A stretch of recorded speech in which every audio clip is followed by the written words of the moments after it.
All right, हम लोगों ने कल सैलरी वाला हेड स्टार्ट किया था। मैं एक बार दोबारा से सब चीज रिवाइज करवा रहा हूँ फास्ट ट्रैक पर। सैलरीज वाले हेड में बेसिकली हमारे पास सिर्फ 3 ही सेक्शंस हैं। We have to remember only 3 sections, 15, 16, 17। Section 15 हमें बता रहा है कि एग्जैक्टली इस हेड के अंदर क्या टैक्सेबल है। तो सेक्शन 15 इस हेड के लिए चार्जिंग सेक्शन है। सेक्शन 16 में बताया हुआ है कि इस हेड के अंदर हम क्या क्या डिडक्शंस क्लेम कर सकते हैं। सेक्शन 17 में डेफिनेशंस दी गई है कि सैलरी को डिफाइन किया गया है, profit in lieu of salary को डिफाइन किया गया है, परक्विजिट्स को डिफाइन किया गया है। तो बेसिकली सबसे इंपॉर्टेंट सेक्शन हमारे पास सेक्शन 15 है, जो हमें बता रहा है कि एग्जैक्टली इस हेड में क्या टैक्सेबल है। हमने देखा था कि सेक्शन 14 ने बड़ा क्लियर कट कहा कि हमारे पास जो भी इनकम है, जो कि इनकम टैक्स एक्ट 1961 के अकॉर्डिंग टैक्सेबल है, वो सारी इनकम हमें 5 हेड्स के अंदर डिवाइड करनी होती है। मतलब आप किसी भी फॉर्म में इनकम अर्न कर रहे हैं, किसी भी सोर्स से इनकम अर्न कर रहे हैं, किसी ना किसी हेड के अंदर तो आपको क्लासिफाई करनी पड़ेगी अपनी इनकम को, कि वो इनकम सैलरीज वाले हेड में कवर हो रही है, या फिर इनकम फ्रॉम हाउस प्रॉपर्टी, या फिर पीजीबीपी, या फिर कैपिटल गेन, या फिर इनकम फ्रॉम अदर सोर्स। जो इनकम फर्स्ट 4 हेड्स में कवर नहीं होती, उस इनकम को हम अदर सोर्स में लेकर चलते हैं। जो थंब रूल मैंने आपको बताया था कि जब तक कोई इनकम स्पेसिफिकली एग्जम्प्टेड ना हो, जब तक कोई income specifically outside the scope of income tax act 1961 ना हो, तब तक वो इनकम टैक्सेबल है। अगर आपको नहीं समझ में आ रहा कौन से हेड में टैक्सेबल है, तो इनकम फ्रॉम अदर सोर्सेज में टैक्सेबल है। ठीक है जी। सेक्शन 15 ने हमें कहा कि देखिए जी, अगर हम सैलरी की बात करते हैं तो सैलरी का मतलब क्या है। कहता है जी, वो इनकम जो कि जनरेट हो रही है due to employer employee relationship. तो सबसे इंपॉर्टेंट क्या है, कहता है जी सबसे इंपॉर्टेंट है एम्प्लॉयर एम्प्लॉई रिलेशनशिप। अगर दो लोगों के बीच में ये रिलेशनशिप है और इस रिलेशनशिप की वजह से इनकम जनरेट हो रही है, तो इस हेड में टैक्सेबल है, अदरवाइज किसी और हेड में टैक्सेबल होगी।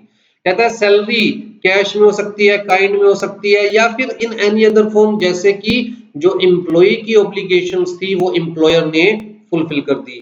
सैलरी फिक्स्ड हो सकती है, फ्लोटिंग हो सकती है, वन एम्प्लॉयर से हो सकती है, मोर देन वन एम्प्लॉयर से हो सकती है, पार्ट टाइम बेसिस पे हो सकती है, फुल टाइम बेसिस पे हो सकती है, मंथली हो सकती है, क्वार्टरली हो सकती है, ईयरली हो सकती है, प्रेजेंट पीरियड की सैलरी हो सकती है, पास्ट पीरियड की सैलरी हो सकती है, एडवांस सैलरी फ्यूचर पीरियड की सैलरी हो सकती है। तो इन चीजों से कोई मतलब ये सारी चीजें इमैटेरियल है कि वो इनकम इस हेड में टैक्सेबल होगी या नहीं होगी। फ्लोटिंग हो सकती है, सैलरी फिक्स्ड हो सकती है, ये सारी चीज हमने डिस्कस की। फिर जी हमने कुछ एग्जांपल्स डिस्कस किए थे कि किन किन इनकम को इस हेड में कंसीडर किया जा सकता है, किन किन इनकम्स को इस हेड में कंसीडर नहीं किया जा सकता। आ जाइए जी। फिर सेक्शन 15 के हमने सारे इंपॉर्टेंट पॉइंट्स डीपली डिस्कस किए थे। उसके बाद सेक्शन 16 का भी हमने देखा था के सारे क्वेश्चन से हो चुके थे। सेक्शन 16 भी जो ग्रॉस डिडक्शंस थी वो भी हम लोग कर चुके थे।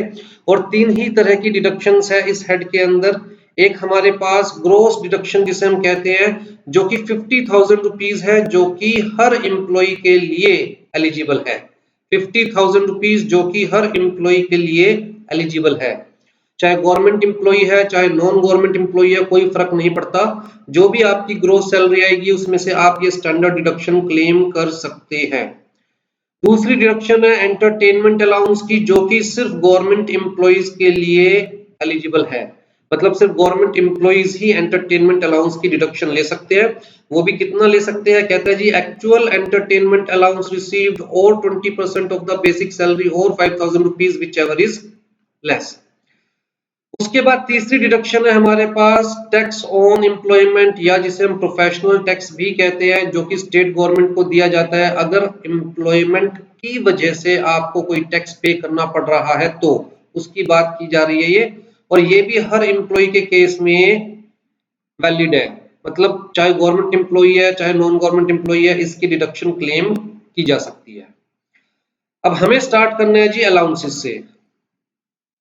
और अलाउंसेस वाला टॉपिक बहुत इंपॉर्टेंट टॉपिक है, तो बड़े ध्यान से सुनिएगा। Tax treatment of allowances.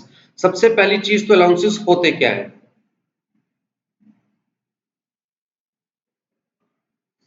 Notes में व्हाट्सएप पे जहां से आपको लिंक मिला है उसी पे सेंड कर दूं आज शाम को।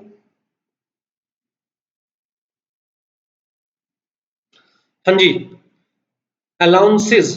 तो जी अलाउंसेस होते क्या है? सबसे पहली चीज तो ये है, देखिए आप कहीं भी जॉब कर रहे हैं आपको दो तरह के बेनिफिट्स मिल सकते हैं। एक बेसिक सैलरी तो होती है, बेसिक सैलरी का मतलब मिनिमम सैलरी की जी, चाहे आप कोई परफॉर्मेंस दे या ना दे, सेल्स करे या ना करे, आपको मिनिमम 30,000 रुपीज तो मिलेगी ही मिलेगी। तो बेसिक सैलरी तो एक होती है। बेसिक सैलरी के अलावा आपको और क्या क्या मिलता है? तो आपको अलाउंसेस मिल सकते हैं, आपको परक्विजिट्स मिल सकते हैं।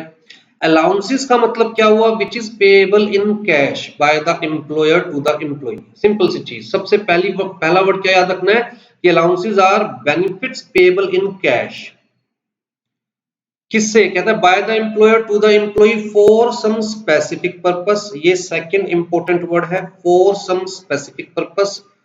तो स्पेसिफिकली कह के दिया जाता है अलाउंस की ये टेलीफोन अलाउंस है, ये ट्रैवल अलाउंस है, ये फूड अलाउंस है। तो मतलब कहीं ना कहीं अलाउंस के आगे कोई ना कोई नाम होता है कि किस स्पेसिफिक पर्पस के लिए अलाउंस दिया जा रहा है। वो स्पेसिफिक पर्पस पर्सनल भी हो सकता है या ऑफिशियल भी हो सकता है, राइट।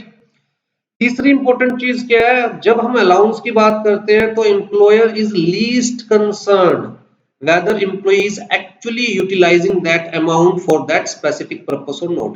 जैसे कि आप कहीं पर जॉब कर रहे हैं, आपका एम्प्लॉयर आपको 500 rupees per month telephone allowance दे रहा है, तो आपकी टोटल सैलरी मान के चलते 30,000 प्लस 500, 30,500 रुपीज होगी टोटल सैलरी, क्योंकि 500 रुपए टेलीफोन अलाउंस भी तो मिल रहे हैं आपको।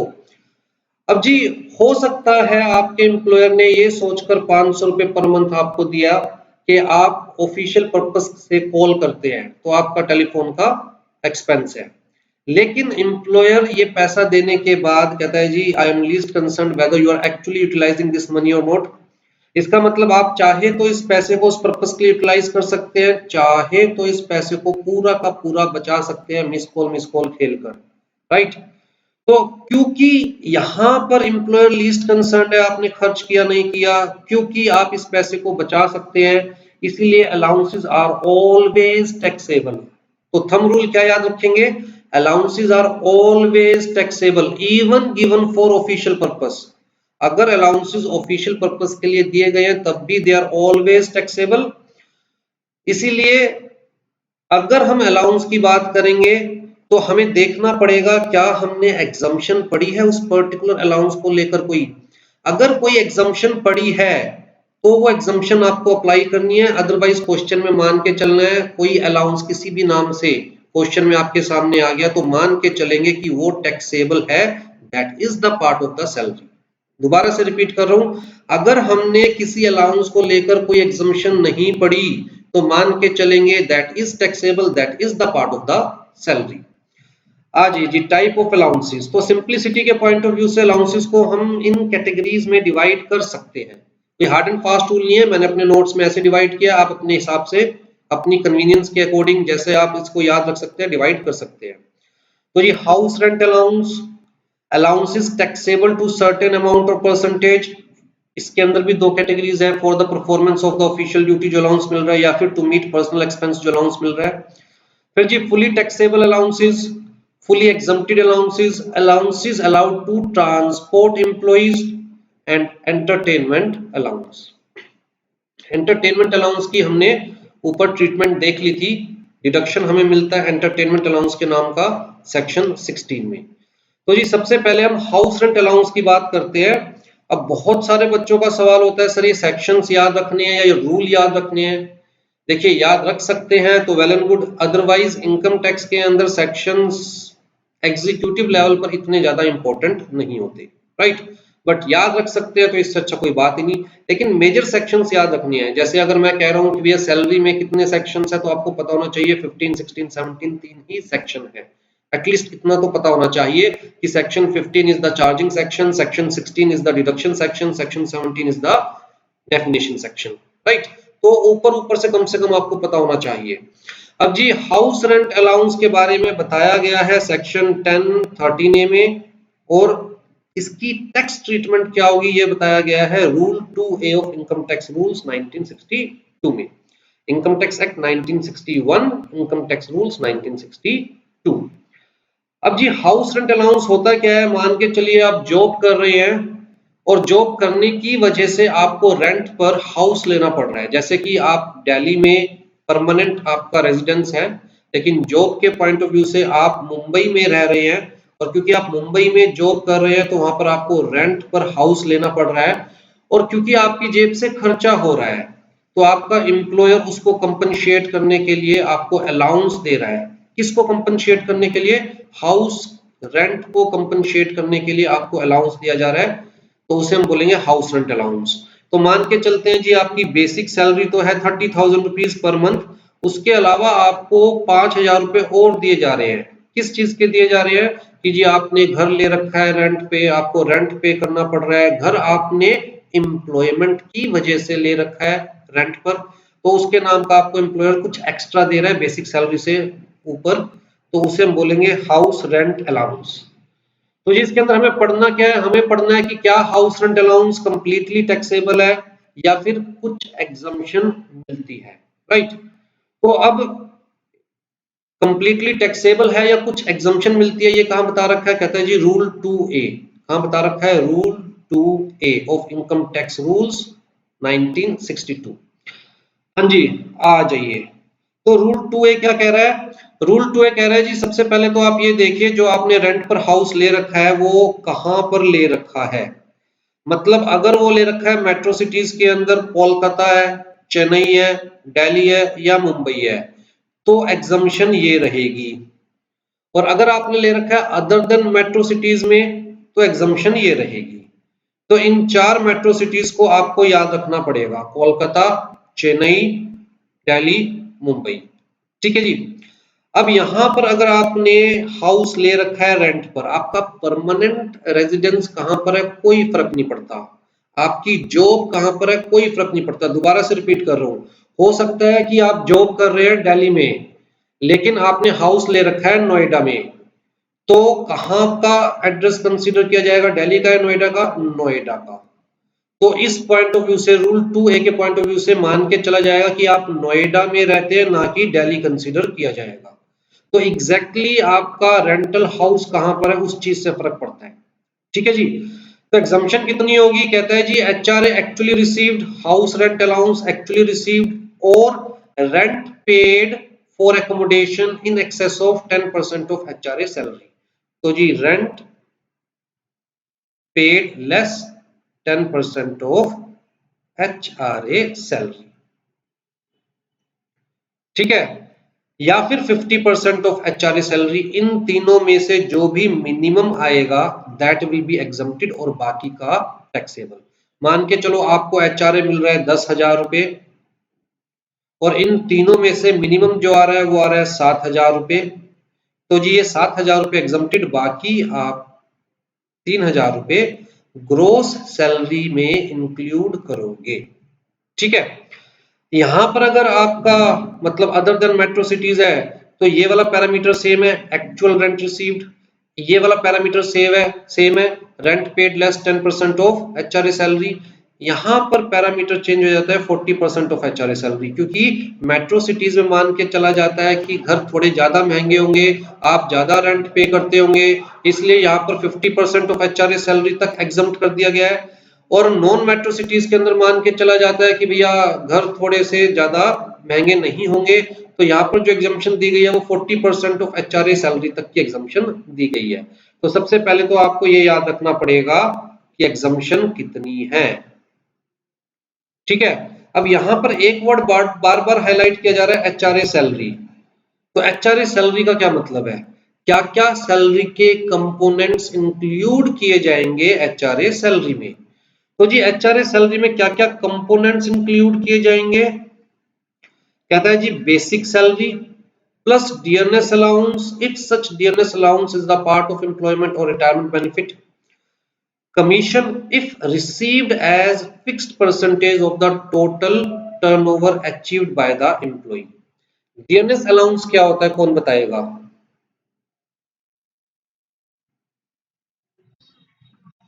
महंगाई भत्ता, डीएनएस अलाउंसेस महंगाई भत्ता, सिंपल सी बात। तो जो इन्फ्लेशन की वजह से आपको एक्स्ट्रा मिलता है उसे डीएनएस अलाउंस कहते हैं। तो जी अगर डीएनएस अलाउंस, अब डीएनएस अलाउंस में दो चीजें आपको याद रखनी है। पहली कि आपको जो डीएनएस अलाउंस मिल रहा है उसका कुछ कंपोनेंट हो सकता है रिटायरमेंट बेनिफिट का पार्ट हो, राइट। तो मान के चलिए आपका डीएनएस अलाउंस है फिक्स्ड 5,000 रुपीज पर मंथ, और कहा गया कि 50% is the part of salary बोला जा सकता है, पार्ट ऑफ रिटायरमेंट बेनिफिट बोला जा सकता है, राइट। तो इसका मतलब हम मान के चलेंगे ये इसका 50% तो आपको तब भी मिलेगा जब आप रिटायर हो जाओगे, मतलब पेंशन के साथ साथ 2500 rupees per month DNS allowance भी आपको मिलेगा। तो पार्ट ऑफ सैलरी का मतलब समझ में आ गया। तो DNS allowance may be the part of salary,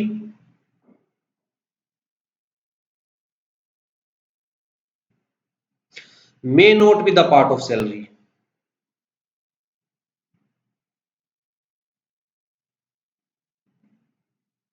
जैसा भी आपका आपके एम्प्लॉयर के साथ एग्रीमेंट है, राइट, इसके अंदर लॉ इंटरफेयर नहीं कर रहा, this is all about agreement कि एम्प्लॉयर और एम्प्लॉय के बीच में क्या एग्रीमेंट है।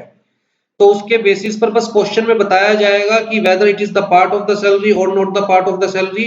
अगर पार्ट ऑफ द सैलरी है तो कितना percent part of the salary है, ठीक है।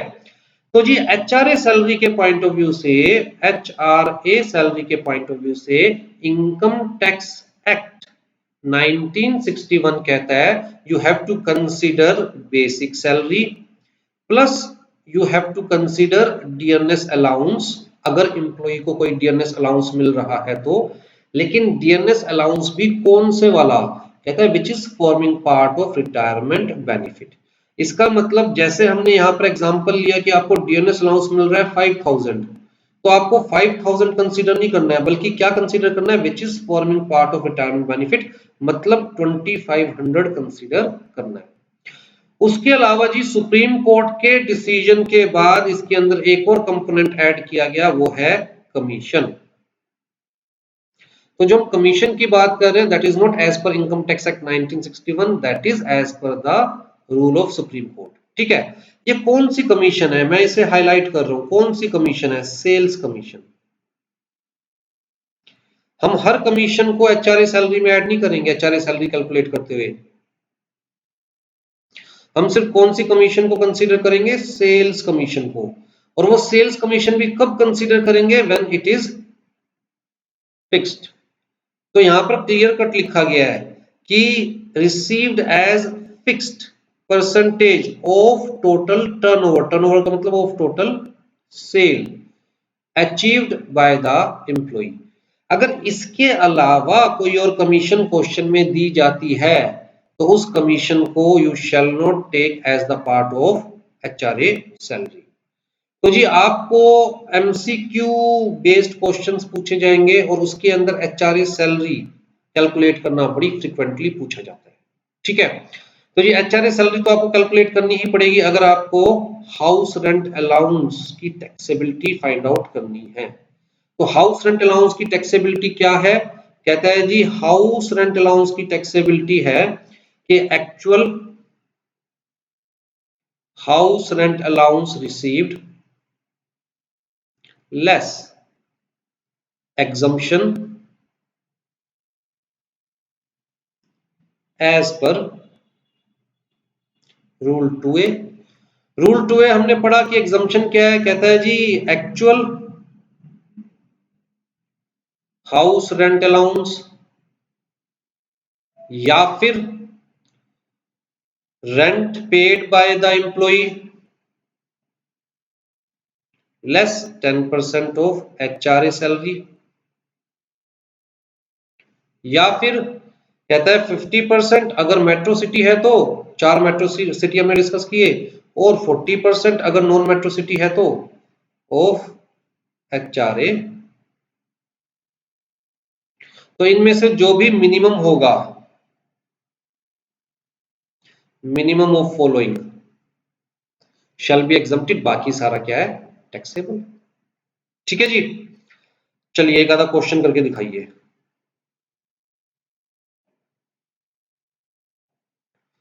ये देखिए क्वेश्चन नंबर 10 है, जहां पर पूछा गया है कैलकुलेट एचआरए सैलरी। फटाफट से निकाल कर आंसर दीजिएगा और टेक्स्ट की क्लास में कभी भी पेन कॉपी कैलकुलेटर लिए बिना मत बैठिएगा। अगर एक्चुअल में पार्टिसिपेट करना चाहते हो, एक्चुअल में क्वेश्चंस को करना चाहते हो। बेसिक सैलरी दे रखी है 2 लाख पर एनम, डीएनएस अलाउंस दे रखा है 1 लाख पर annum, 50% forming part of the salary, 2% commission दे रखी है based on turnover achieved by the employ, तो फिक्स्ड है 2% है, ठीक है। और वो भी टर्नओवर के ऊपर, मतलब सेल्स कमीशन, मतलब part of HRA salary consider की जाएगी कमीशन। तो कितनी है जी कमीशन मिली? कहता है पिछले साल में, प्रीवियस ईयर में 6 लाख रुपीस कमीशन मिली और टर्नओवर अचीव करी, कमीशन नहीं मिली, टर्नओवर अचीव करी 6 लाख की।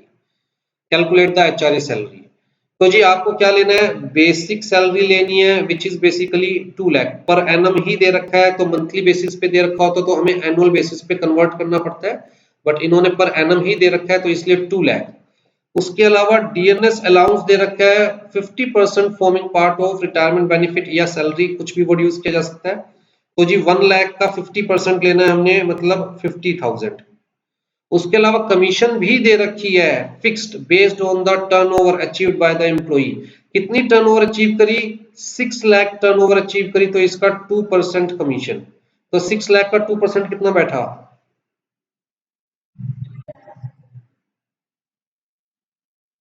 ये क्या आ गई हमारी? कितनी आ गई? 2,62,000। तो करेक्ट आंसर कौन सा हो गया?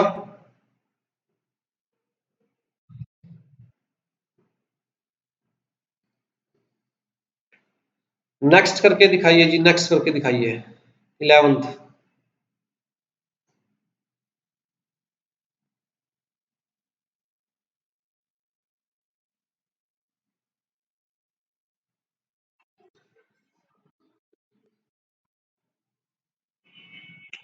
माइक सिर्फ तभी ऑन कीजिए जब आपको कुछ क्वेरी हो या फिर आपको आंसर देना हो।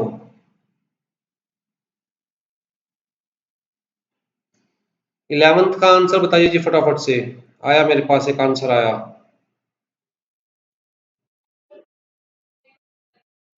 3,12,000। प्रतीक शर्मा का भी 3,12,000। मोहिनी झा का आया 3,62,000। कैसे आया अभी 3,62,000? कहाँ दिक्कत आई? 3,62,000 कैसे आया? देखिए ये तो 3 लाख है पर एनम, तो बेसिक सैलरी कितनी हो गई? 3 लाख। उसके बाद DNS allowance 50,000 per annum. DNS allowance कितना है? 50,000 पर एनम। लेकिन यहां पर बताया नहीं हुआ कि forming part of retirement benefit और नोट, और क्योंकि बताया नहीं हुआ तो मान के चलेंगे कि not forming part of retirement benefit. अब ध्यान से सुनिएगा, जहां पर, दोबारा से कह रहा हूं ध्यान से सुनिएगा, जहां पर आईसीएसआई के क्वेश्चन के अंदर डीएनएस अलाउंस दे रखा है लेकिन बता नहीं रखा whether forming part of retirement benefit और नोट, तो मान के चलेंगे not forming part of retirement benefit, ठीक है। लेकिन जहां पर डीएनएस पे लिखा हुआ है, डीएनएस अलाउंस की जगह आईसीएसआई के क्वेश्चन में डीएनएस पे लिखा हुआ है, तो मान के चलेंगे 100% forming part of retirement benefit, अगर क्वेश्चन साइलेंट है तो। Am I clear? अगर डीएनएस पे लिखा हुआ है और क्वेश्चन साइलेंट है कि कितना forming part of retirement benefit, तो मान के चलेंगे 100% पार्ट ऑफ रिटायरमेंट बेनिफिट। लेकिन डीएनएस अलाउंस लिखा हुआ है और क्वेश्चन में बताया नहीं हुआ कि कितना forming part of retirement benefit, तो मान के चलेंगे nothing is the part of retirement benefit. तो यहां पर डीएनएस अलाउंस है और बताया नहीं हुआ कि कितना forming part of retirement benefit, तो भैया उसको कंसीडर नहीं किया जाएगा। कमीशन जो है 3% based on turnover achieved by the employ, तो सेल्स कमीशन दे रखी है, टर्नओवर 4 लाख रुपीस है, 3% ऑफ 4,12,000, तो 12,000 हम इसके अंदर ऐड कर देंगे, तो हमारे पास एचआरए सैलरी आ गई 3 लाख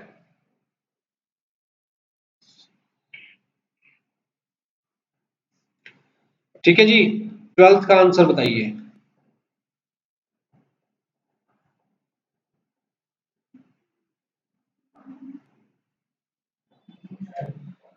ट्वेल्थ का आंसर प्रतीक का है जी 4,25,000। रोहित का, रोहित अभी तो 11 पे ऑप्शन है। ट्वेल्थ का बताइए जी।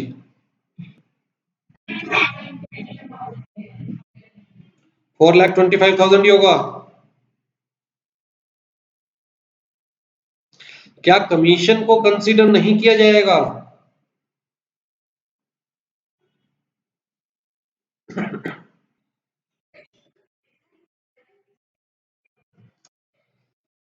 क्योंकि it is not based on the sales turnover, ये फिक्स्ड कमीशन है but not based on the sales turnover, इसलिए कमीशन को यहां पर कंसीडर नहीं किया जाएगा।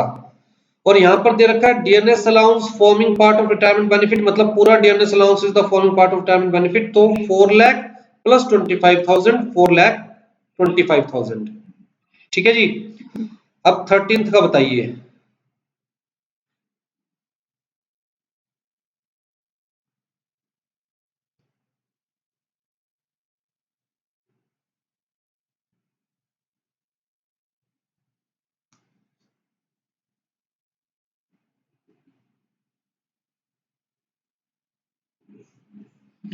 अब यहां पर मैं आपको एक सिंपल सा कंसेप्ट बताना चाहूंगा कि जो एचआरए सैलरी हम लोग निकालते हैं, एचआरए सैलरी के अंदर हमने कहा जी हमारे पास तीन कंपोनेंट है, एक बेसिक सैलरी है, एक डीएनएस अलाउंस और एक कमीशन है।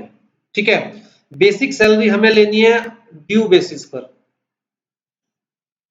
बेसिक सैलरी हमें लेनी है ड्यू बेसिस पर, मतलब अगर हमें एडवांस मिला है उस ड्यूरेशन में कुछ, तो उस एडवांस को हमें कंसीडर नहीं करना।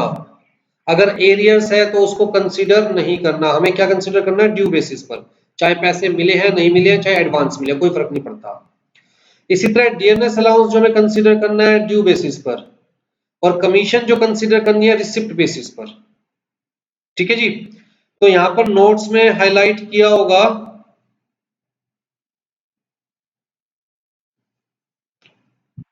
कि जी we have to take the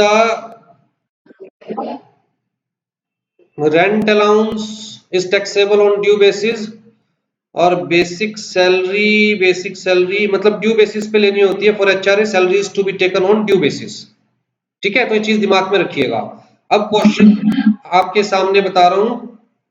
रश्मि, आप बिल्कुल माइक पे बोल रहे हो। अब क्वेश्चन दोबारा से आपके सामने दिखा रहा हूं, क्वेश्चन नंबर 13 की हम लोग बात कर रहे हैं। क्वेश्चन नंबर 13 क्या कह रहा है, बेसिक सैलरी दी गई है, डीएनएस अलाउंस दिया गया है 5,000, 50% forming part of the retirement benefit. फिर कहा गया कि मार्च में ही प्रीवियस ईयर क्या लेके चला गया है, 19-20, तो हम प्रीवियस ईयर 19-20 की बात कर रहे हैं। तो मार्च में ही took advance salary of 60,000 rupees for April 2020 and May 2020। तो calculate HRA salary for previous year 2019-20।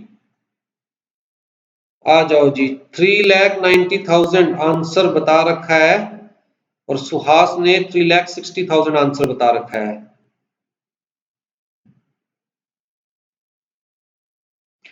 बताओ जी क्या कंसीडर करें, 3,90,000, 3,60,000?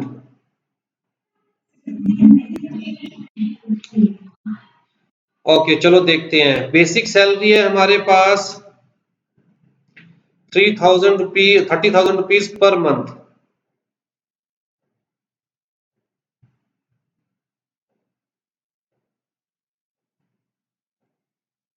हमें एडवांस कंसीडर करना ही नहीं।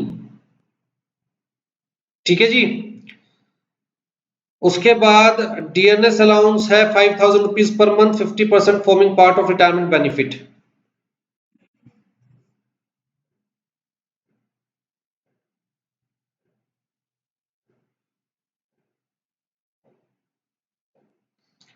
कितना हो गया जी, 2,500 इंटू में 12, 15,000 नहीं, 30,000। कमीशन दे रखी है, कमीशन दी ही नहीं हुई तो जी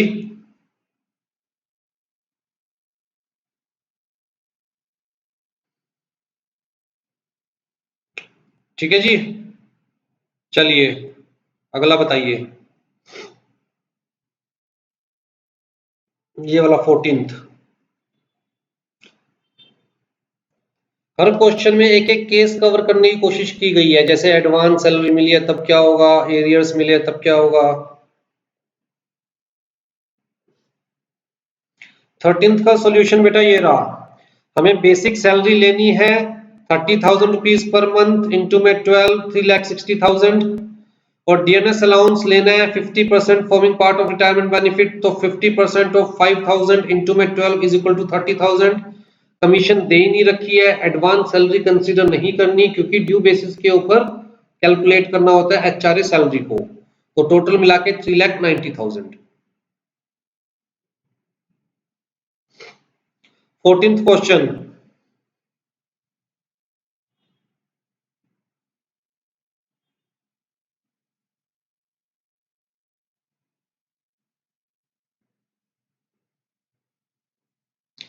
इन्होंने कहा कि प्रीवियस ईयर 1920 में मिस्टर आलू को मार्च की सैलरी मिली नहीं थी। कोई फर्क नहीं पड़ता, चाहे मार्च की सैलरी अप्रैल में मिली तब भी कोई फर्क नहीं पड़ता, क्योंकि हमें तो ड्यू बेसिस पे लेना है। तो कुल मिलाकर बेसिक सैलरी पूरी ली जाएगी 12 मंथ्स की, तो 3,60,000।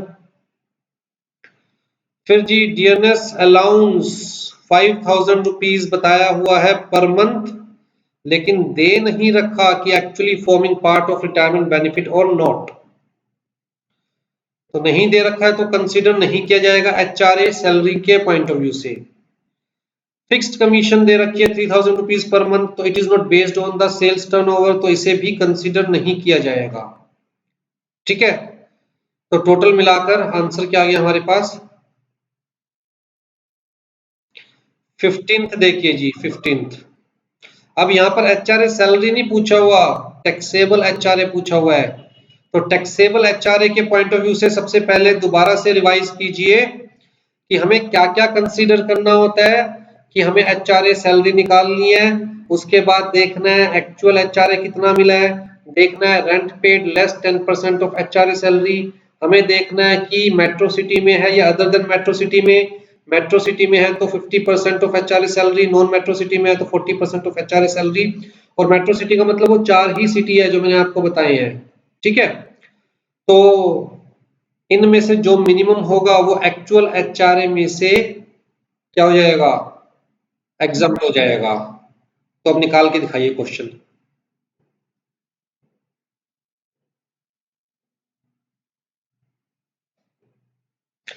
बेसिक सैलरी दे रखी है 2,50,000, DNS allowance forming part of the salary 1,50,000, fixed monthly commission दे रखी है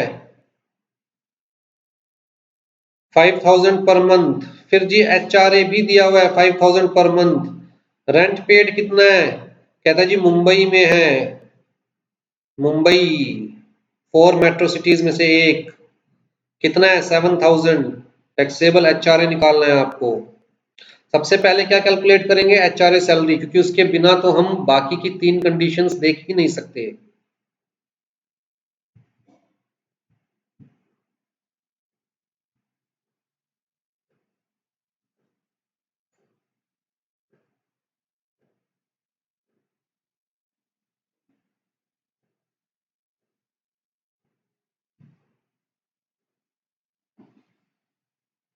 आपको पता है ना 180 मिनट्स के अंदर 100 क्वेश्चंस करने हैं आपको,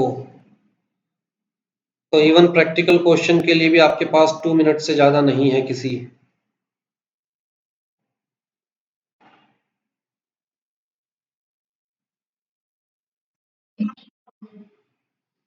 चलिए एक आंसर आया 18,000 प्लग का।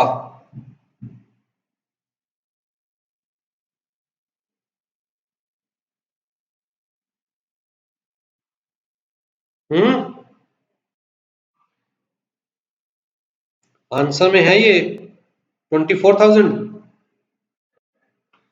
ओके जी, एक ने 24,000 बताया।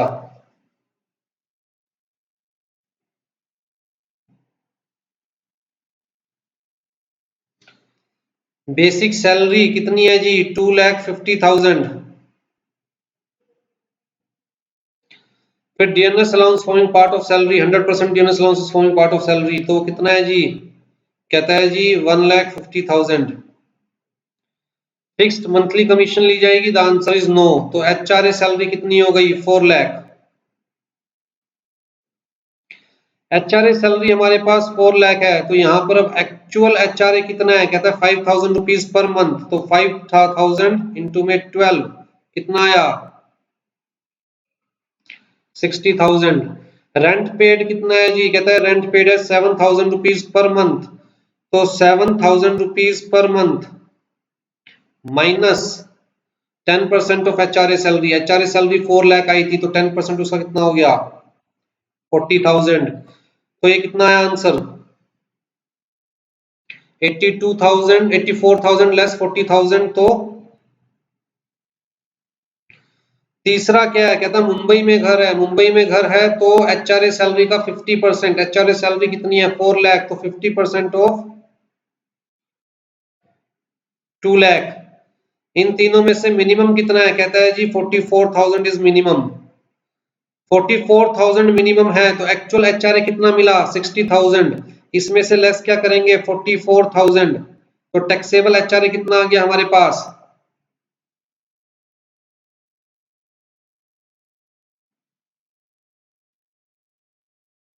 टैक्सेबल एचआरए कहाँ कैलकुलेशन में कहाँ गलती करी देखिए।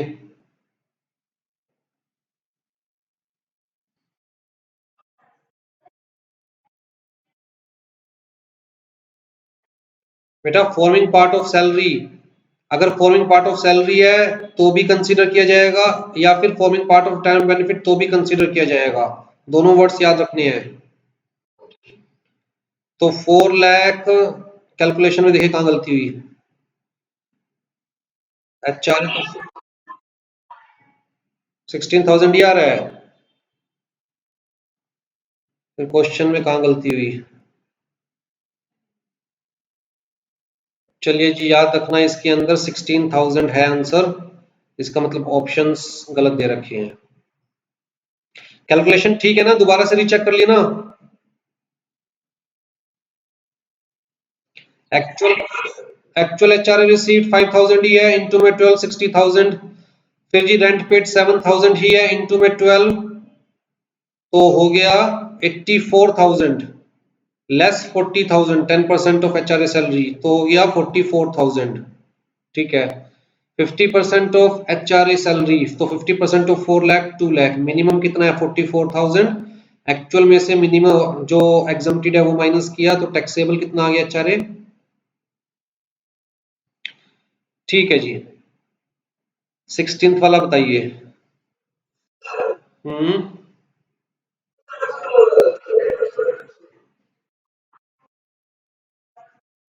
Not forming part of salary, तो फिर उसको हम कंसीडर नहीं करेंगे एचआरए सैलरी में। सिक्स को भी कंसीडर करेंगे। Forming part of salary word use कर रखा हो या forming part of retirement benefit word use कर रखा हो, दोनों ही केस में कंसीडर करेंगे। देखिए मैंने आपको इसका मतलब बता दिया कि forming part of retirement benefit का मतलब कि आफ्टर रिटायरमेंट भी आपको उतना बेनिफिट मिलता रहेगा डीएनएस अलाउंस का। फॉर्मिंग पार्ट ऑफ सैलरी का मतलब भी कि बेसिक सैलरी के साथ साथ इसको भी एक तरह से बेसिक सैलरी का पार्ट कंसीडर किया जाए, मतलब आफ्टर रिटायरमेंट इसका भी बेनिफिट मिलता रहेगा। तो word forming part of salary हो या forming part of retirement benefit हो, दोनों ही केस में कंसीडर किया जाएगा। 16th का बताइए, 16th। बताइए।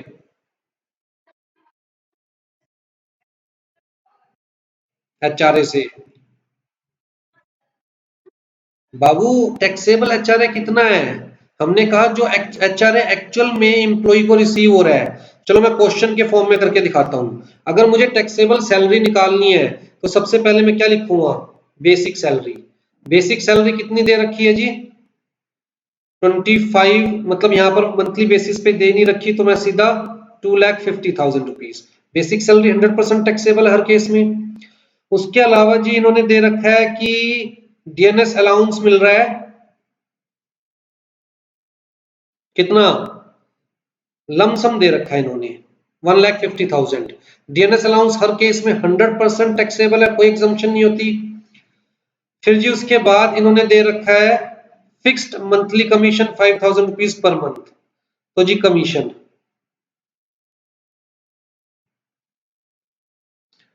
कमीशन 100% टैक्सेबल होती है, किसी तरह की कोई एग्जम्पशन नहीं होती कहीं भी। उसके बाद इन्होंने दे रखा है जी हाउस रेंट अलाउंस 5,000। तो मैं यहां लिखूंगा हाउस रेंट अलाउंस और उसके बाद कितना लिखूंगा कि 5,000 पर मंथ मिल रहा है, तो 5,000 इंटू में 12 लेस एग्जम्प्टेड, जितना हमें एग्जम्पशन क्लेम कर सकते हैं एज पर सेक्शन रूल 2A। तो कितनी एग्जम्पशन क्लेम कर सकते हैं ये हमने ऊपर कैलकुलेट किया, कितनी एग्जम्पशन क्लेम कर सकते हैं 44,000। तो टैक्सेबल पार्ट कितना रह गया, क्वेश्चन में और कुछ दे नहीं रखा तो मैं इसको लिखूंगा ग्रोस सैलरी।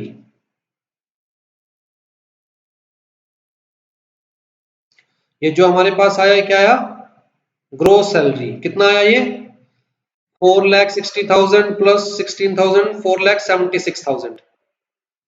देखिए मेरा 100% कंसंट्रेशन स्क्रीन पर है, कैमरे पर है, तो मेरे से कैलकुलेशन मिस्टेक हो सकती है। कैलकुलेशन मिस्टेक हो रही है या नहीं हो रही है चेक करना आपका काम है, ठीक है। 4,76,000 इसमें से हम डिडक्शंस क्लेम करते हैं जो सेक्शन 16 में दी गई है। तो डिडक्शंस अंडर सेक्शन 16, तो स्टैंडर्ड डिडक्शन तो सब क्लेम कर सकते हैं।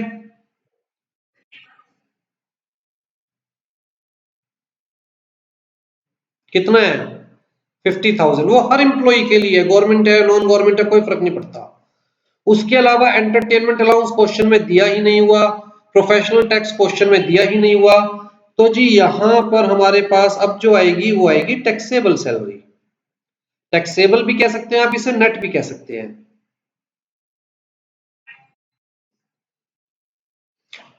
4 लाख।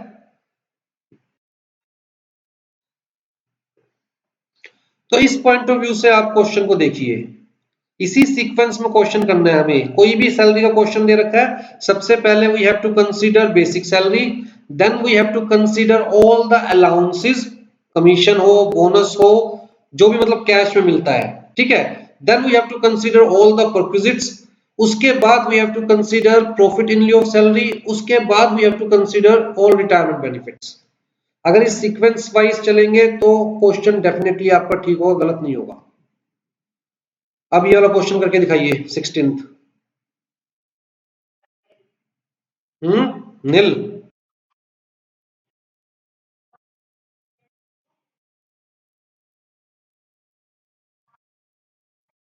हाँ डीए तो बेटा 100% टैक्सेबल, मैंने क्या कहा डीए इज 100% टैक्सेबल।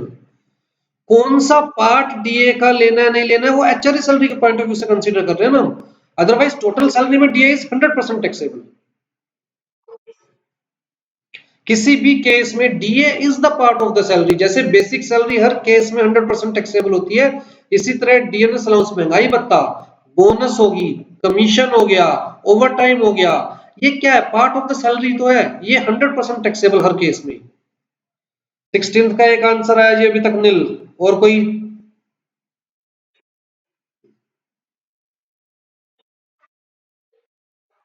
चलो देखते हैं। बेसिक सैलरी दे रखी है 2,50,000, डीएनएस अलाउंस दे रखा है इतना पर बता नहीं रखा following part of retirement benefit है या नहीं है, तो कंसीडर नहीं करेंगे एचआरए सैलरी में। 3% कमीशन बेस्ड ऑन टर्नओवर दे रखी है, टर्नओवर कितनी है 4 लाख, तो 4 लाख का 3% 12,000 रुपए, ठीक है। तो 2.5 लाख प्लस 12,000 रुपए कितना हो गया 2,62,000 रुपीज हो गया हमारे पास एचआरए सैलरी। अब जी एक्चुअल एचआरए रिसीव्ड कितना है 5,000 इंटू में 12, तो हमारे पास आ गया 60,000 रुपीज एक्चुअल एचआरए। फिर जी मंथली रेंट पेड कितना है 8,000 इंटू में 12, तो ये कितना आ गया हमारे पास 96,000। तो जी तीन कंडीशंस जो हमें लगानी है वो कौन सी लगानी है, actual HRA that is 60,000 rupees, फिर लगाना है जी हमें कि rent paid less 10% of HRA, बोल बोल के ना यहीं पर ही कम लिख देते हैं, यहीं पर ही 60,000 rent paid less 10% of HRA कितना बैठेगा हमारा, rent paid 96,000 less 10% of HRA, 10% of HRA कितना हो गया हमारा 26200, तो इसमें से माइनस 26200 कितना आएगा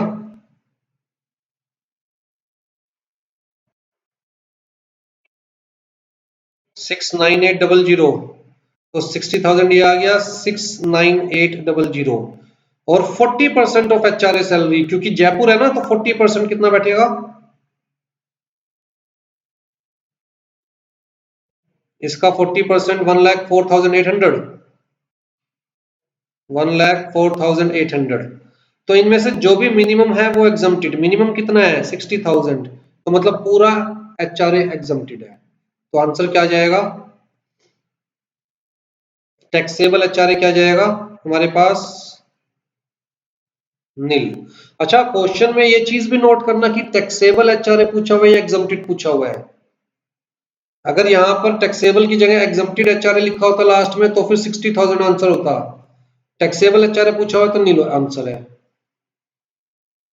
ठीक है जी, होपफुली नॉर्मल क्वेश्चंस तो कर लोगे एचआरए के।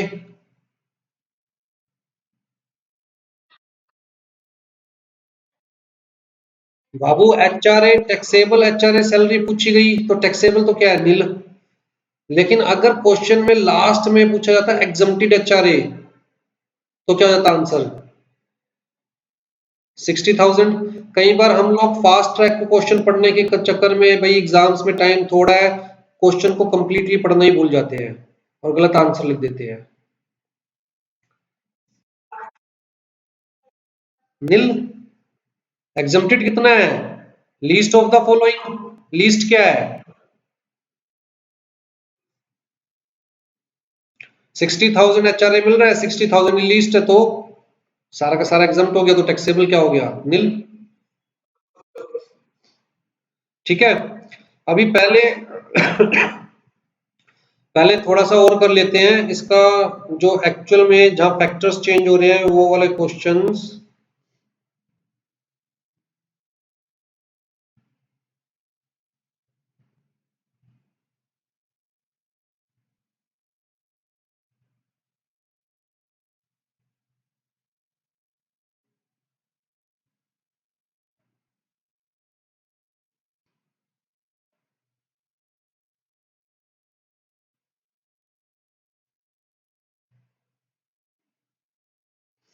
वाले क्वेश्चंस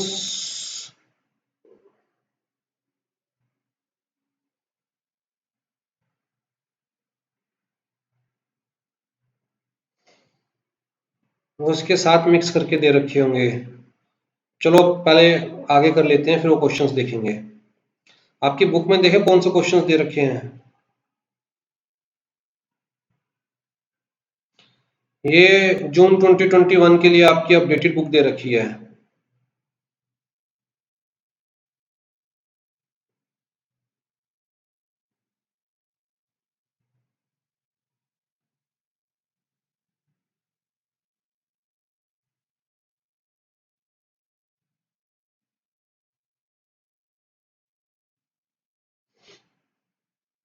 अभी ये सेक्शन 115 बीएसी क्या है उसको डिस्कस करेंगे बाद में, अभी के लिए इसे इग्नोर करना।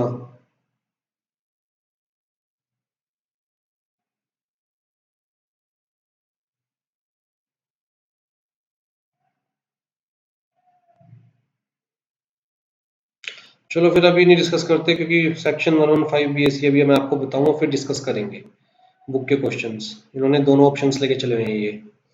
आ जाओ जी, एचआरए आई थिंक क्लियर है। यहाँ पर कुछ चीजें आपको दिमाग में क्या रखनी है कि भैया अगर एम्प्लॉई ने कोई रेंट पे नहीं किया, मतलब एक्सपेंस इनकर नहीं किया, तो एग्जम्पशन क्या हो जाएगी नील। एग्जम्पशन क्यों नील हो जाएगी, क्योंकि यहां पर हमारे पास क्या आएगा, rent paid less 10% of HRA salary.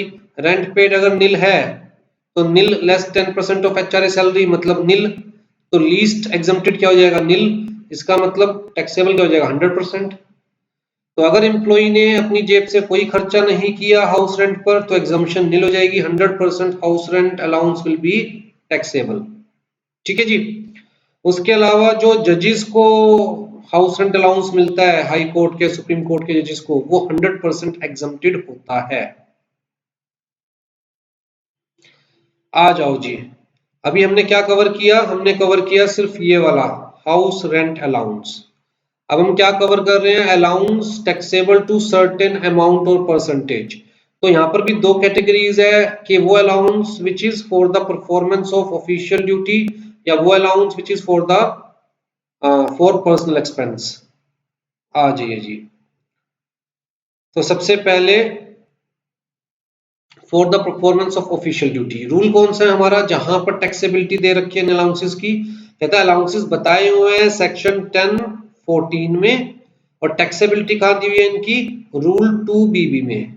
ठीक, रूल 2BB(1) के अंदर किसको कवर किया हुआ है, allowances for the performance of official duty, और रूल 2BB(2) में किसको कवर किया हुआ है, allowances to meet personal expense.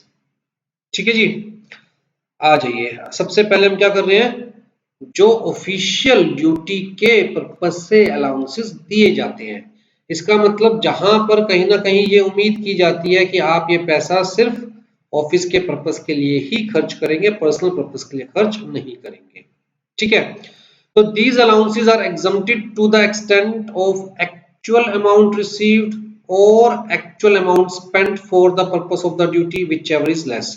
अगर एक्चुअल अमाउंट रिसीव हुआ है पूरे साल में 50,000, आपने खर्च कर दिया है 60,000, तो जितना आपको अलाउंस मिला उससे ज्यादा तो एग्जम्पशन नहीं दी जा सकती ना, चाहे आपने ज्यादा भी खर्च कर दिया है, लेकिन जितना अलाउंस मिला उससे ज्यादा एग्जम्पशन तो नहीं मिल सकती ना। तो उस केस में कितना अमाउंट एग्जम्प्टेड, 50,000। अगर आपको मिला 50,000 लेकिन आपने खर्च किया है 40,000, तो उस केस में कितना एग्जम्प्टेड, जितना आपने खर्च किया है, तो जितना आपने बचा लिया वो क्या हो जाएगा, टैक्सेबल। ठीक है जी। तो कौन कौन से, ये 6 है, travelling allowance, daily allowance, conveyance allowance, helper allowance, academic allowance, uniform allowance. Travelling allowance, तो allowance granted to meet the cost of travel on tour और ऑन ट्रांसफर ऑफ ड्यूटी। दो इन्होंने वर्ड्स दे रखे हैं, आपको टूर पर भेजा गया है, आप किसी कंपनी में जॉब करते हैं, कंपनी ने आपको टूर पर भेजा है, उस वक्त जो आपका खर्चा हो रहा है उसको कंपनसेट करने के लिए जो अलाउंस दिया जा रहा है, या फिर आपकी ट्रांसफर हो गई है एक सिटी से दूसरी सिटी में, और जो ट्रांसफर होने की वजह से आपका पर्सनल खर्चा होगा, आपकी जेब से खर्चा होगा, उसको कंपनसेट करने के लिए जो अलाउंस दिया जा रहा है। इसके अंदर एयर फेयर, ट्रेन फेयर, ये सारी चीजें इंक्लूडेड है। इवन जो सामान पैक करके, let's say movers and traveller से आप सामान को अपने दूसरी जगह पहुंचाएंगे, उससे रिलेटेड जो खर्चा वो भी सब कवर किया गया है। तो this allowance may include any sum paid in connection with transfer, packing and transportation of personal effects on such transfer।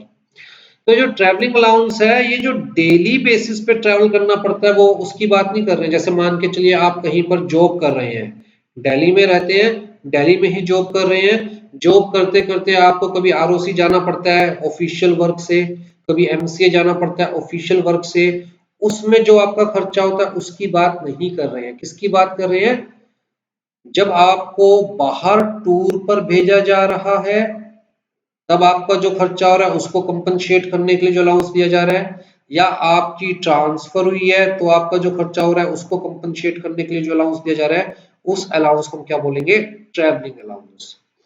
फिर जी डेली अलाउंस। अब ये डेली अलाउंस, जैसे कि मैंने कहा जी, आपको एमसीए जाना पड़ रहा है, आपको आरओसी जाना पड़ रहा है, तो डेली बेसिस पर कहीं ना कहीं जाना पड़ सकता है, उसको कंपनसेट करने के लिए जो अलाउंस दिया जा रहा है दैट इज डेली अलाउंस। ठीक है, अलाउंस ग्रांटेड ऑन टूर और for the period of journey in connection with the transfer. अब ये जो डेली अलाउंस जहां पर हम बात कर रहे हैं ना, ये जो डेली खर्चे होंगे, मतलब मान के चलो आपका ट्रांसफर कर दिया, ट्रांसफर किया आपका, तो जी वहां पर जाकर, वहां पर जाने के लिए आपको लेट से 5, आपको और आपकी फैमिली को मान के चलते हैं जी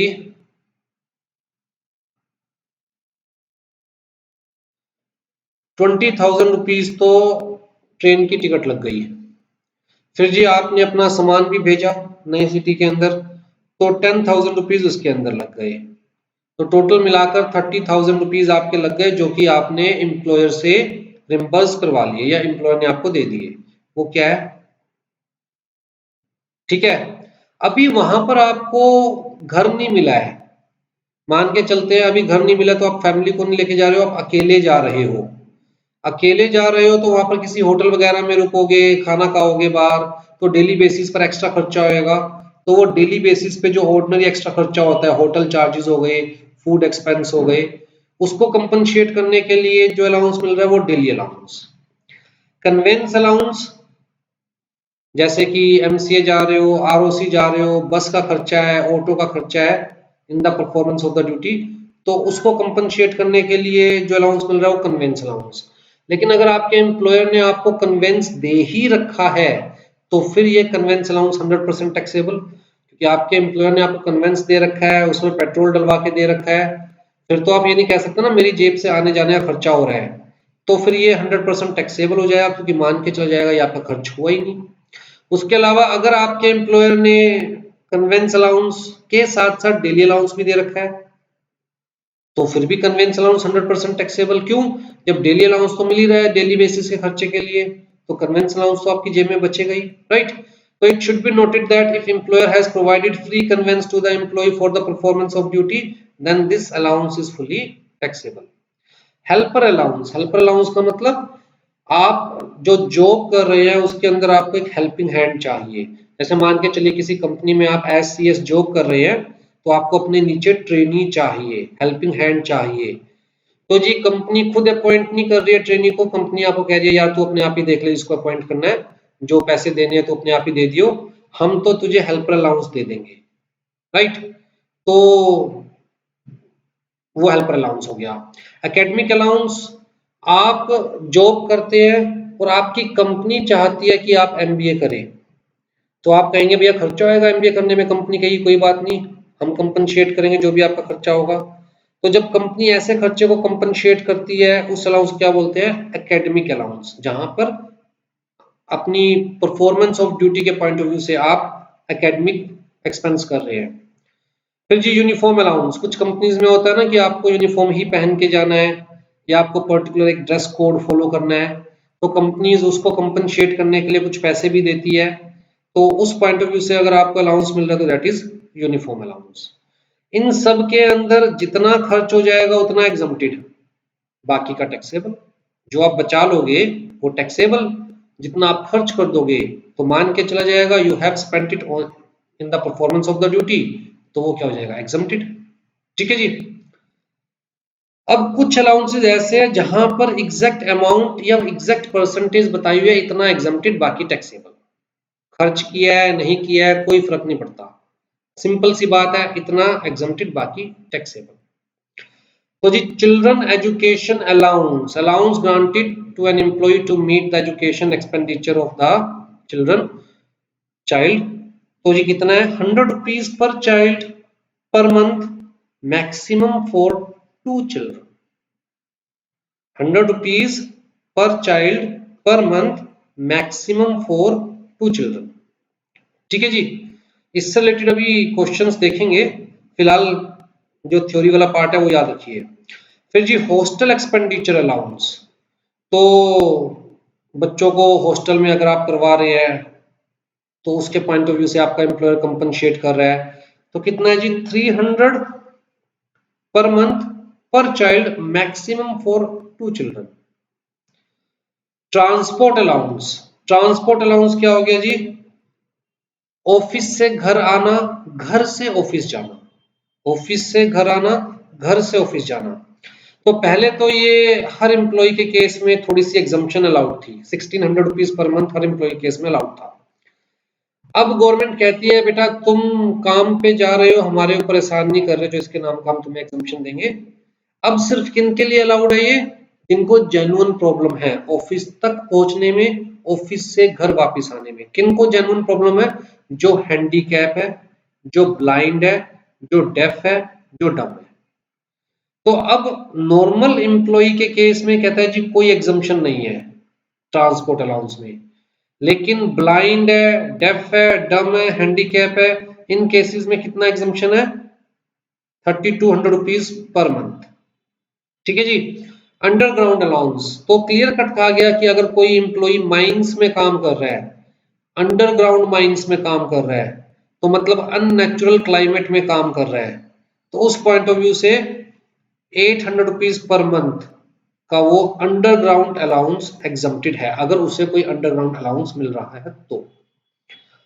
हाँ जी। Allowance granted to employee working in transport system to meet his personal expenditure during his duty performed in the course of running of such transport from one place to another place। किसकी बात कर रहे हैं ये? जैसे मान के चलिए एक बस कंपनी है, तो बस कंपनी के अंदर दो तरह के एम्प्लॉइज होंगे, एक वो जो एडमिनिस्ट्रेशन का काम हैंडल करते हैं, एक वो जो ऑन रोड रहते हैं, मतलब बस चलाते हैं, राइट, या फिर जो कंडक्टर है, मतलब जो ऑन रोड रहते हैं।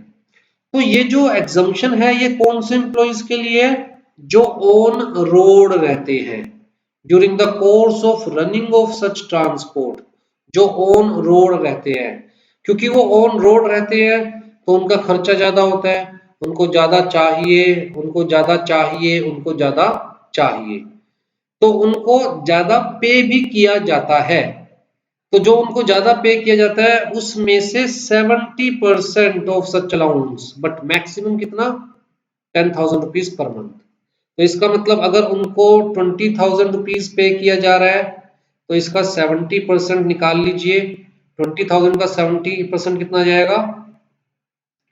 14,000 और 10,000 विच एवर इज लेस, क्योंकि मैक्सिमम कितना है? 10,000 पर मंथ, राइट। लेकिन अगर ये जो रोड पे रहने के नाम का जो उनको पैसा मिल रहा है उसके अलावा उनको डेली अलाउंस भी मिल रहा है, तो रोड पे रहने के नाम का डबल डबल बेनिफिट मिल रहा है उनको, डेली अलाउंस भी मिल रहा है और ये वाला अलाउंस भी मिल रहा है। कहता है अगर डेली अलाउंस भी मिल रहा है तो उस केस में फिर ये वाला अलाउंस 100% टैक्सेबल हो जाएगा।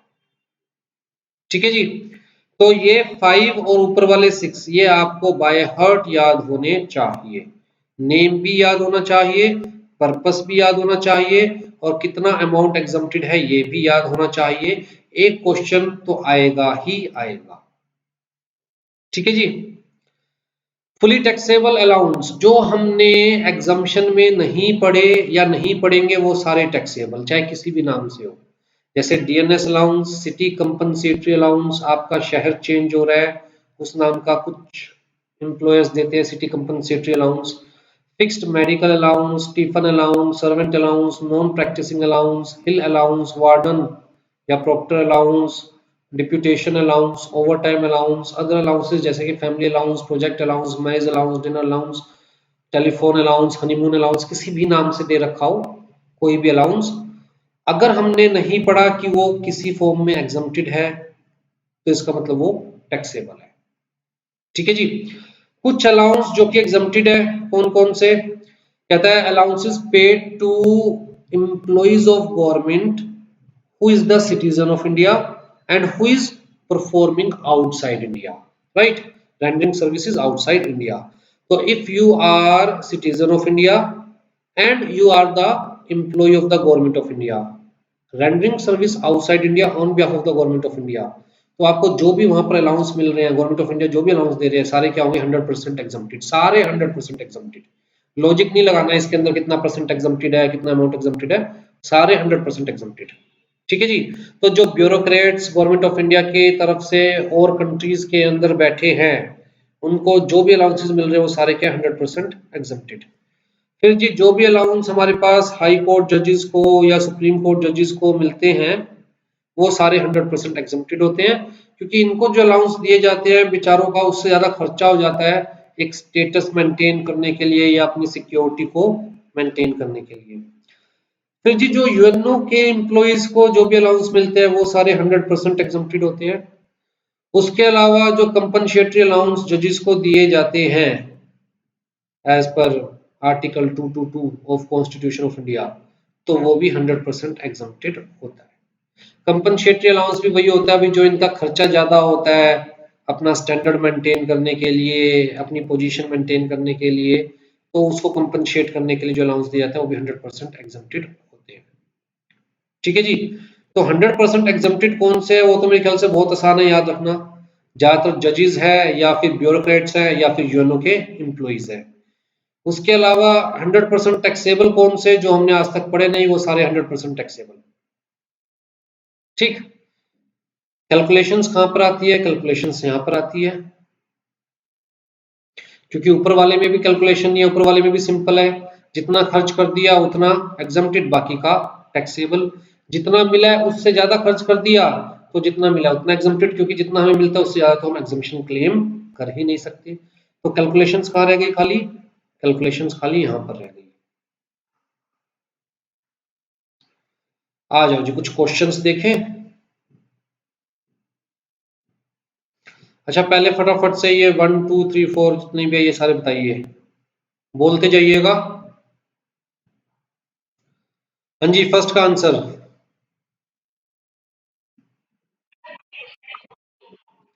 सेकंड।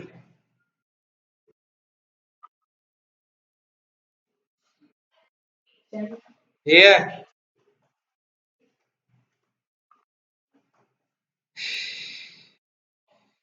देखो एमसीक्यू के अंदर ना कुछ भी पूछा जा सकता है, तो सेक्शन चाहे याद है या नहीं पर एमसीक्यू में पूछे जा सकते हैं। 13A 2A। अगले में क्या है जी? 14 2BB।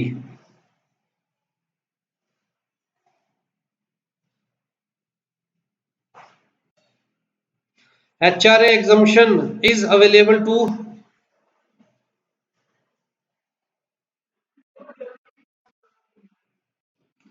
extent of HR exemption is not dependent upon the location of rented house. True or false?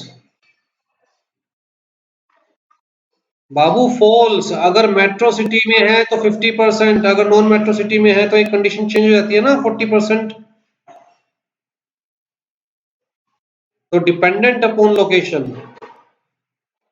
If SSC is living in a rented house in Delhi, maximum extent of HR exemption allowed is. If SSC is living in a rented house in Noida, तो HRA salary includes basic salary। उसके अलावा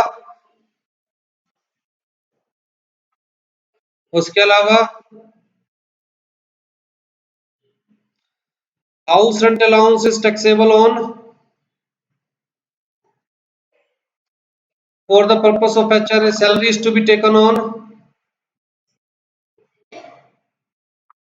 17th का answer दीजिए फटाफट से।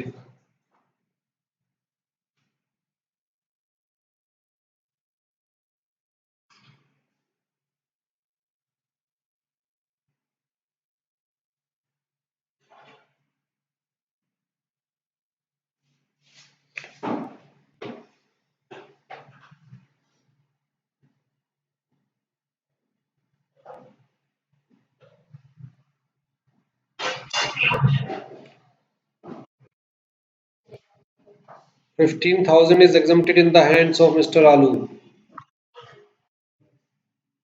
क्योंकि खर्च कितना किया है 15,000, तो जितना खर्च किया है उतना ही एग्जम्प्टेड। कौन सा अलाउंस है ये? Travelling allowance. नाम याद होने चाहिए। 18th बताइए। मन में पढ़ो।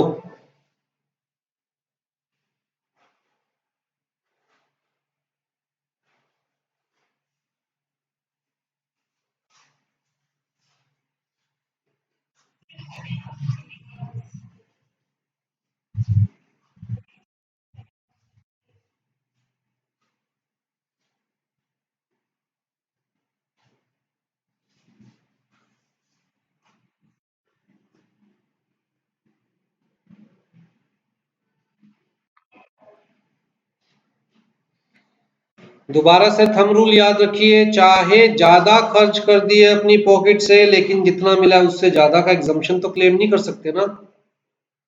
तो 20,000 प्लस 5,000, क्योंकि पैकिंग पे जो खर्च किया है वो भी हमें कंसीडर करना होता है, जो टूर एंड ट्रेवल पे खर्च किया है वो भी हमें कंसीडर करना होता है, जो ट्रांसपोर्ट पे खर्च किया है सामान को भिजवाने में वो भी हमें कंसीडर करना होता है।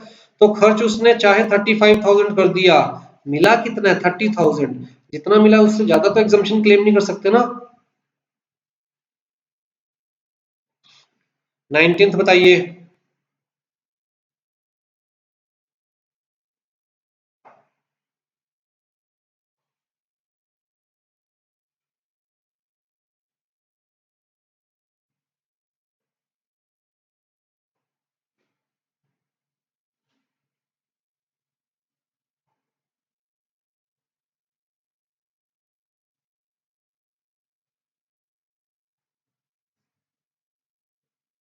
कितना टाइम ले रहे हो क्वेश्चन पढ़ने में?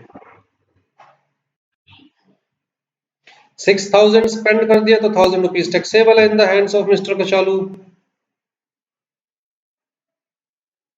20th बताइए।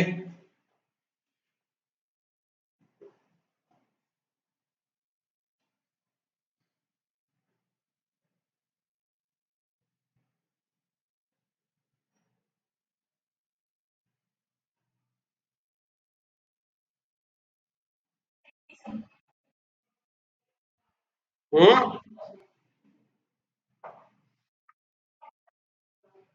पूरा अमाउंट एग्जम्प्ट होगा, टैक्सेबल होगा, क्योंकि उसे ऑलरेडी कन्वेंस दिया हुआ है, कन्वेंस का खर्चा भी एम्प्लॉयर ही उठा रहा है, तो उसके हाथ में तो पूरा अमाउंट बच जाएगा, तो पूरा टैक्सेबल होगा। 21st बताइए। हम्म, बाबू, उसको कन्वेंस दे रखा है एम्प्लॉयर ने, और कन्वेंस के नाम का जो मेंटेनेंस है, पेट्रोल है, वो भी कौन दे रहा है? कहता है एम्प्लॉयर दे रहा है। तो इसका मतलब आना जाना तो उसका फ्री हो गया। तो जो कन्वेंस अलाउंस के नाम का उसे 3,000 रुपीज पर मंथ मिल रहा है, वो तो सारा उसकी जेब में बचेगा, और जो बचेगा वो टैक्सेबल।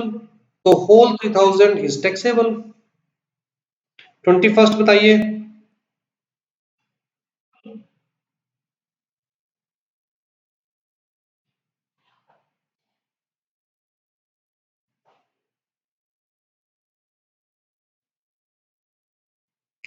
उसको हेल्पर अलाउंस मिला 5,000, लेकिन उसने हेल्पर रखा ही नहीं, सारा अपनी जेब में बचा गया, सारा बचा गया, तो सारा क्या है? टैक्सेबल उसके हाथ में। 22nd बताइए।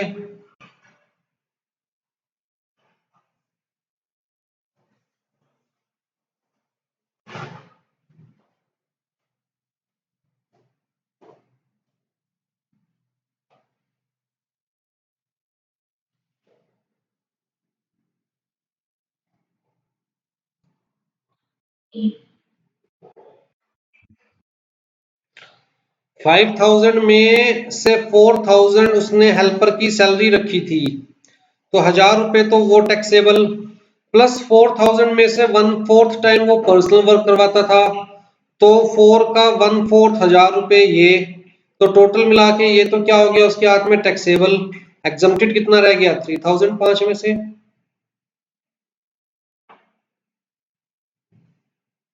क्लियर है सबको?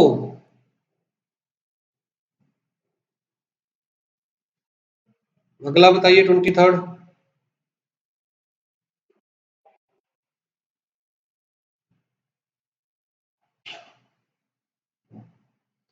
4,000 रुपए खर्च के, 4,000 रुपए एग्जम्प्टेड, बाकी taxable. Right.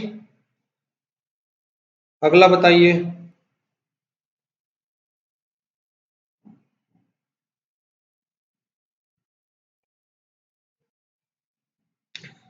Children education allowance received by an employee from his employer is 100 rupees per month per child for 2 children.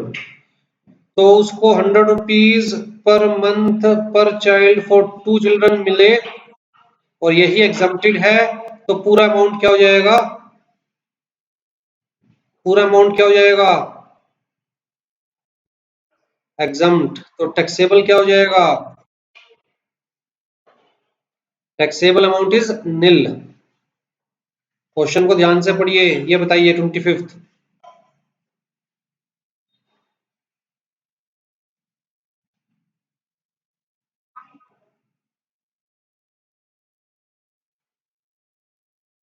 उसे पर चाइल्ड 200 रुपीज मिले, तो जी 200 रुपीज लेस एग्जम्प्टेड कितना है 100।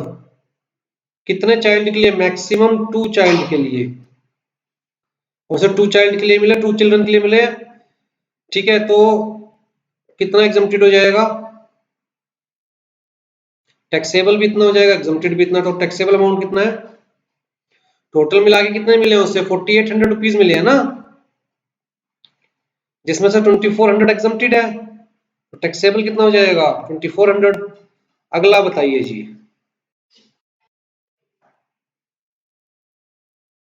जितना मिला है उससे ज्यादा एग्जम्पशन क्लेम नहीं कर सकते, मिला ही 80 है। कितने? कहता 2 चिल्ड्रन के लिए। तो 80 इंटू में 2 इंटू में 12 कितना आ रहा है? कितना आ रहा है?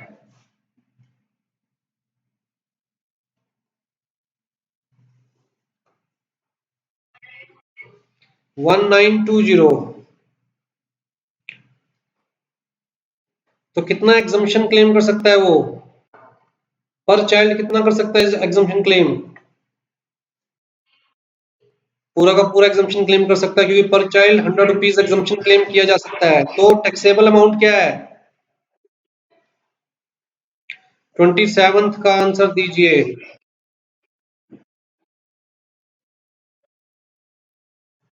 बेटा ज्यादा नहीं ले सकते, लेकिन उसे पैसे 80 रुपए मिले हैं, 100 रुपए तक का अमाउंट एग्जम्प्टेड है, तो 80 का तो कंप्लीट एग्जम्पशन हो गया ना।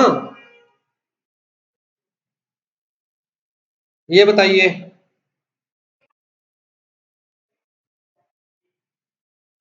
आपको हर चाइल्ड का अलग से कंसीडर करना है। ये कहता है जी 100 रुपए पर चाइल्ड मिल रहा है, तो 100 रुपए 100 रुपए 100 रुपए। मेरी बात समझने की कोशिश कीजिए। हर चाइल्ड का अलग से कंसीडर करना है। कितने चाइल्ड के नाम के एग्जम्पशन है? 2 चाइल्ड के चिल्ड्रन के नाम के एग्जम्पशन है। इसमें कितनी एग्जम्पशन है? 100 रुपए ही एग्जम्पशन है। तो ये तो पूरा का पूरा क्या हो गया? नील। तो टैक्सेबल क्या है? 100 रुपीज, एक जो थर्ड चाइल्ड के नाम का, इंटू में 12। तो टैक्सेबल कितना है? हर चाइल्ड का अलग से देखना है, और मैक्सिमम कितने चाइल्ड का? 2 चाइल्ड का। ये वाला केस आपको समझा देगा, देखिए ध्यान से।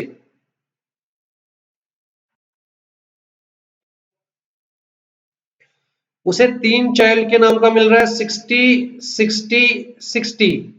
पर चाइल्ड कितना एग्जम्प्टेड है? कहता है 100।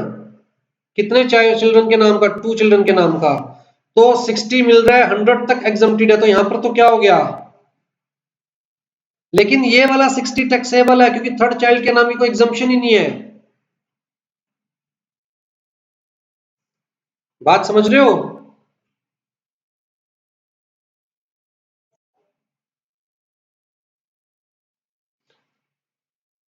हॉस्टल एक्सपेंडिचर अलाउंस कितना एग्जम्प्टेड है?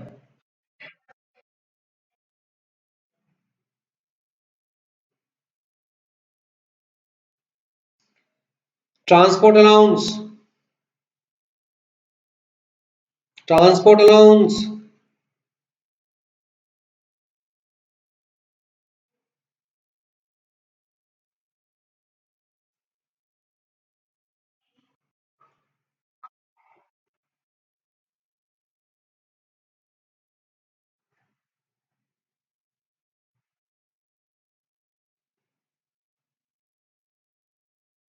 नाम याद रखना बहुत जरूरी है, टैक्स ट्रीटमेंट गलत हो जाएगी।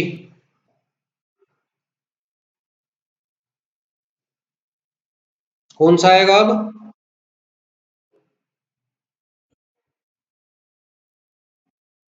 हाँ जी, नॉर्मल एम्प्लॉय के केस में। Normal employee. बोलो बोलो बोलो बोलो, आप बोलो पहले।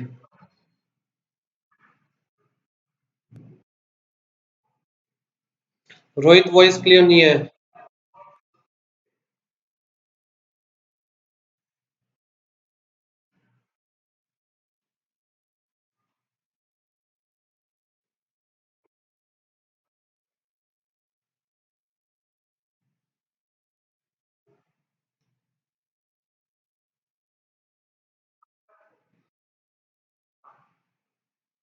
क्या बोल रहे हो रोहित, कुछ समझ नहीं आ रहा है।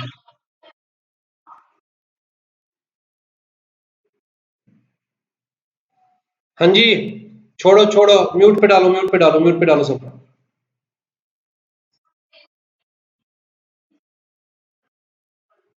हाँ, तो नॉर्मल एम्प्लॉय केस में कितना है ट्रांसपोर्ट अलाउंस? हैंडीकैप्ड एम्प्लॉय के केस में?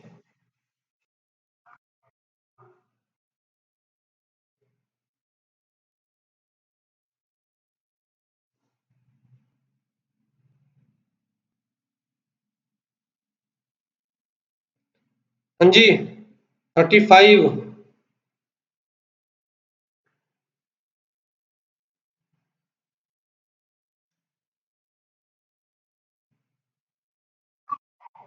हम्म। उसे मिलते हैं 1500 रुपये पर मंथ, खर्च करता है 1000 रुपये per month.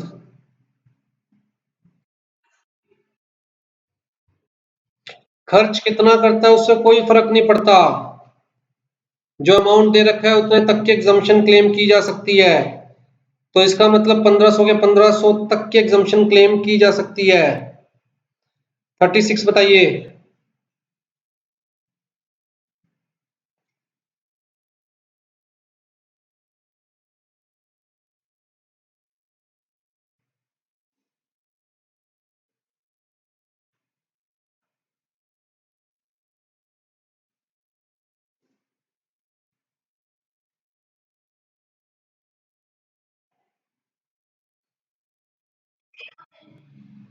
7000 rupees per month उसे मिल रहे हैं।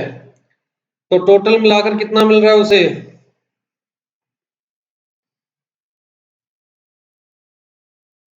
इसका कितना एग्जम्पशन क्लेम कर सकता है वो? Maximum 10,000 rupees per month. बेचारे को 10,000 रुपीज पर मंथ तो मिल ही नहीं रहे। तो 4900 तक एग्जम्पशन क्लेम कर सकता है वो, चाहे खर्च कितना कर रहा है कोई फर्क नहीं पड़ता।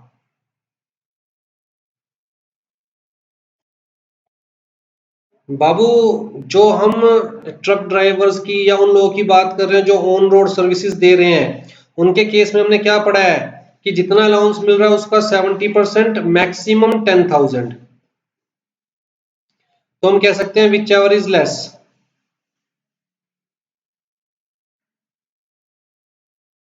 70% कितना बना 7,000 का? तो 4900 और 10,000 विच एवर इज लेस की एग्जम्पशन क्लेम की जा सकती है। बाकी टैक्सेबल होगा तो कितना टैक्सेबल होगा?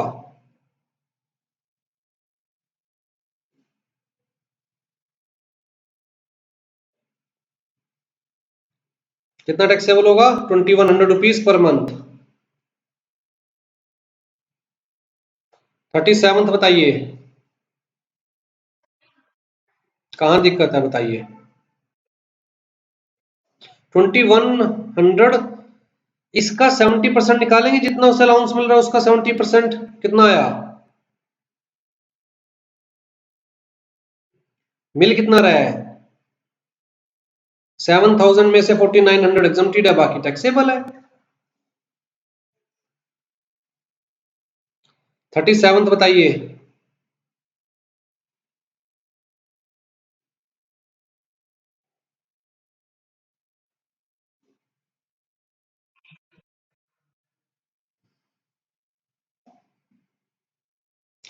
15,000 रुपीज पर मंथ उसे अलाउंस मिल रहा है ऑन रोड रहने के लिए। तो कितना एग्जम्प्ट है? कहता है 15,000 का 70% निकाल लीजिए। कितना आ रहा है 15,000 का 70%?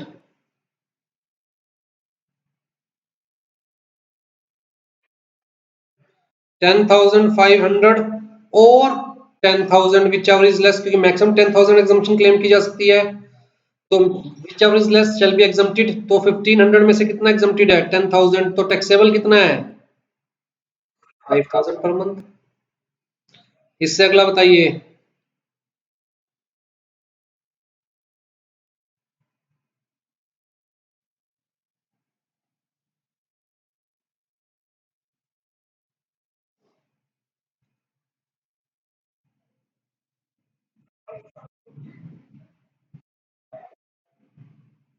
गौरवी कह रही है पूरा टैक्सेबल है।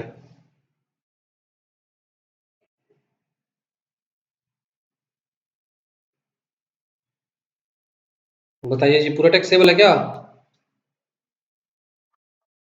क्यों? Because he is in the administration of the transport company, he is not on road. Exemption किसके लिए है? उस एम्प्लॉय के लिए जो ऑन रोड है। ये बताइए 39th।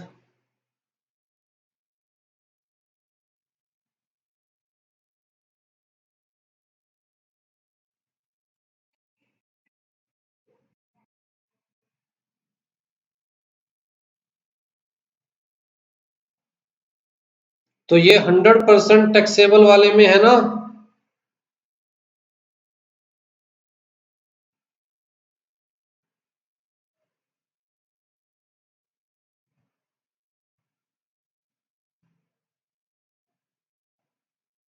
Non practising allowance 100% taxable.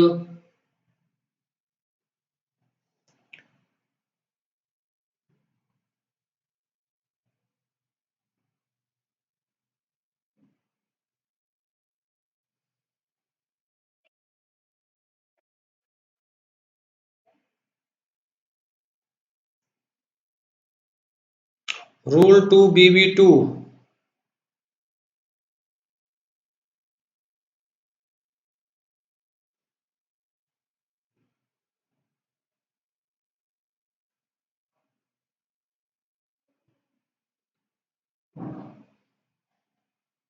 Clear है?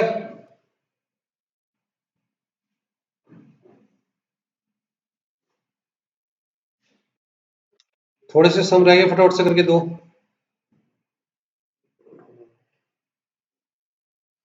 अगला बताइए 40th।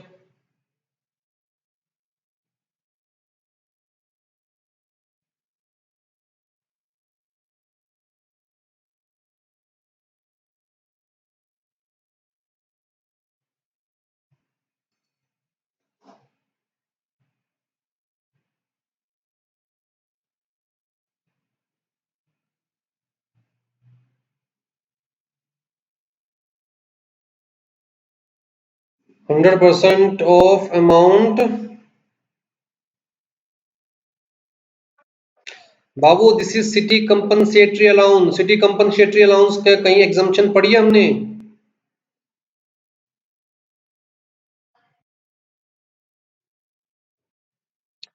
सिटी कंपनसेटरी अलाउंस की कहीं एग्जाम्पशन पढ़ी है हमने? नहीं था। सिटी कंपनसेटरी अलाउंस अच्छा दिन कहाँ पहुंच गया? आप दोनों अलग अलग अलाउंस है।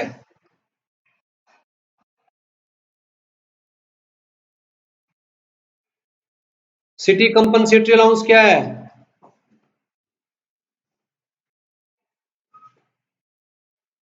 सिर्फ इन छह को याद रखिए, जो खर्चा हुआ है उतने तक एग्जाम्पशन में, बस इन छह को याद रखिए। ये बकायदा रूल्स में दिए हुए हैं, अपनी मर्जी से नहीं लिखे हुए हैं, आप इनसे बाहर नहीं जा सकते।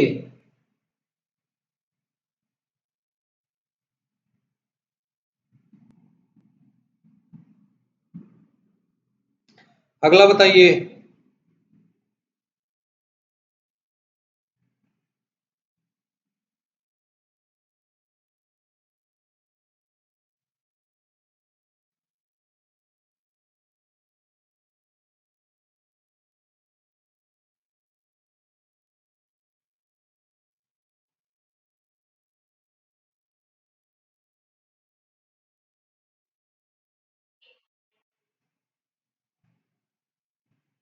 Servant allowance 100%। 100% received any be. वो यूटिलाइज करे ना करे कोई फर्क नहीं पड़ता, सर्वेंट अलाउंस 100% टैक्सेबल होता है। घर के लिए है, घर के लिए सर्वेंट अलाउंस है। हेल्पर अलाउंस नहीं है, सर्वेंट अलाउंस है। 42 बताइए।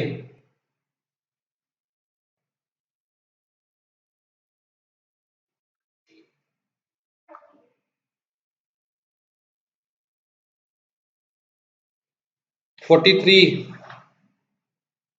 समचुरी अलाउंस होता है जो सुप्रीम कोर्ट और हाई कोर्ट के जजेस के ओनर को मेंटेन रखने के लिए दिया जाता है, 100% एग्जम्प्टेड होता है। ठीक है जी, तो ये आपका अलाउंसेस वाला पार्ट खत्म हो गया।